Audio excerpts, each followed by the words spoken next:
Bismillah, Alhamdulillahirabbil alamin, assalatu wassalamu ala asyrafil anbiya'i wal mursalin wa ala alihi wa ashabihi ajmain. Amma ba'd. Puji syukur kita panjatkan atas kehadirat Allah Subhanahu wa taala yang masih memberi kita kesempatan, memberi kita keselamatan dan memberi kita kesehatan hingga detik ini. Baiklah, di sini kami akan memaparkan hasil kelompok kami, yaitu masa pranatal. Namun sebelum itu izinkan saya untuk memperkenalkan anggota kelompok saya, yaitu Muhammad Naim, Irmayanti Bahri, Ayusa Putri, Eliza Rizal, dan saya sendiri Duyunarti. Baiklah, untuk mengefisienkan waktu, saya mempersilahkan kepada materi untuk memaparkan materinya. Berjudul pranatal. Jadi, apa yang dimaksud dengan masa pranatal? Masa pranatal merupakan masa atau waktu di mana manusia mengalami perkembangan untuk pertama kalinya. Biasanya itu disebut dengan perkembangan awal. Jadi, di masa ini seorang ibu hamil harus mempersiapkan bekalnya untuk proses perkembangan si calon debai atau calon anak yang dikandung oleh ibu tersebut. Jadi di masa ini seorang ibu hamil harus mempersiapkan bekalnya untuk proses perkembangan si calon bayi. Misalnya itu dengan mengkonsumsi makanan-makanan atau minuman yang bernutrisi.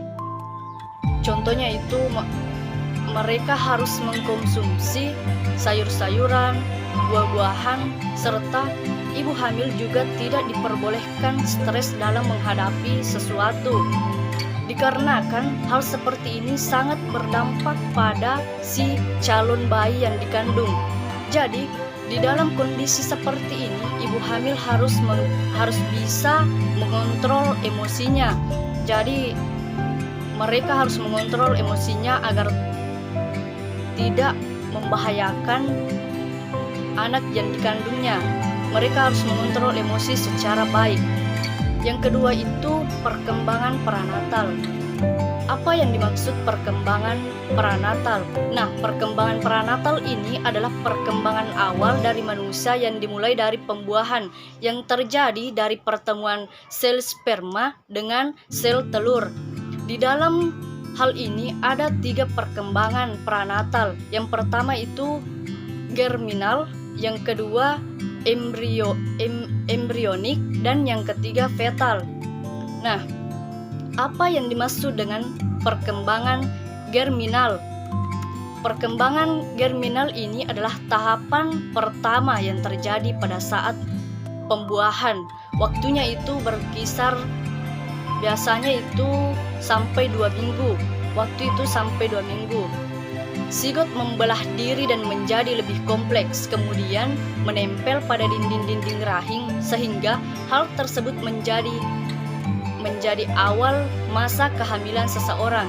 Nah, apa yang dimaksud zigot? Zigot itu yaitu sel yang terbentuk dari hasil bersatunya 2 sel kelamin yang telah matang. Itulah yang disebut zigot. Tahap kedua yaitu tahapan embrio. Tahapan embrionik yakni tahapan kedua di masa kehamilan. Waktu itu dimulai dari 2 sampai 3 minggu setelah tahapan pertama. Nah, di dalam tahapan ini, masa ini adalah tahapan yang sangat kritis untuk ibu hamil. Saat ini embrio paling rentan terhadap pengaruh destruktif dari lingkungan sekitar. Nah, tahapan yang ketiga itu fetal. Apa yang dimaksud tahapan fetal? Tahapan fetal ini adalah tahapan ketiga dalam masa kehamilan, dimulai dalam 8 minggu sampai dengan masa kelahiran tiba. Dalam masa ini janin itu tumbuh sangat pesat, yakni sekitar 20 kali lebih besar daripada ukuran panjangnya, dan organ sekaligus sistem tubuh menjadi lebih kompleks. Sekian penjelasan dari saya. Untuk materi selanjutnya akan dibawakan oleh teman kelompok saya. Dipersilahkan. Selanjutnya yaitu kehidupan dimulai. Nah, bagaimana kehidupan dimulai? Kehidupan baru mulai dengan bersatunya sel seks pria dan sel seks wanita. Kedua sel seks ini dikembangkan dalam alat-alat reproduksi, yaitu gonad.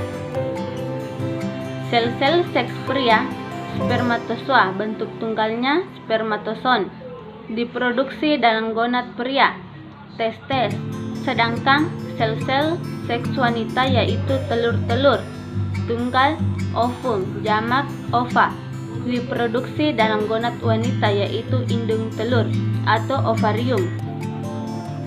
Sel-sel seks pria dan wanita adalah sama, dalam arti bahwa keduanya mengandung kromosom. Setiap sel seks yang matang mempunyai 23 kromosom, dan tiap-tiap kromosom mengandung gen, yaitu pembawa keturunan.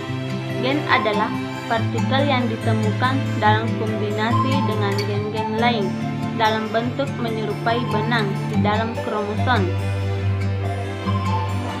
Sel-sel seks pria melalui 2 tahap, yaitu pematangan dan pembuahan, sedangkan sel-sel seks wanita melalui 3 tahap permulaan, yaitu pematangan, ovulasi, dan pembuahan. Pematangan adalah proses pengurangan kromosom melalui pembelahan sel satu kromosom, dan tiap pasangan mencari sel yang belum selesai terbelah, yang selanjutnya akan terbelah menurut panjangnya dan membentuk 2 sel baru. Ovulasi adalah tahap pendahuluan perkembangan yang terjadi hanya pada sel-sel seks wanita. Ovulasi adalah proses lepasnya satu telur yang matang selama siklus haid. Dipercaya bahwa kedua indung telur saling bergantian dan memproduksi telur yang matang sepanjang siklus haid. Selanjutnya yaitu pembuahan, yang terjadi pada masa kehamilan, merupakan tahap ketiga dari permulaan perkembangan sejak mulainya kehidupan baru. Biasanya pembuahan terjadi sementara ovum masih berada dalam tuba Fallopi. Lebih spesifik lagi, umumnya pembuahan terjadi dalam 12 sampai ke 36 jam dan biasanya terjadi pada 24 jam pertama setelah telur-telur memasuki tuba. Periode perkembangan peranatal. Periode peranatal berlangsung selama 10 bulan berdasarkan perhitungan bulan yang masing-masing panjangnya 28 hari. Periode ini dapat dan panjangnya berbeda-beda, berkisar dari 180 sampai 344 hari. Bayi-bayi yang dilahirkan sebelum waktunya kira-kira 3 kali lebih banyak daripada bayi yang dilahirkan melebihi waktunya. Panjang rata-rata periode peranatal mencakup 38 minggu atau 266 hari. Periode peranatal biasanya dibagi dalam 3 tahap, yaitu periode zigot, embrio, dan janin, masing-masing mempunyai panjang waktu yang dapat diramalkan dan ditandai dengan perkembangan khusus. Itulah tadi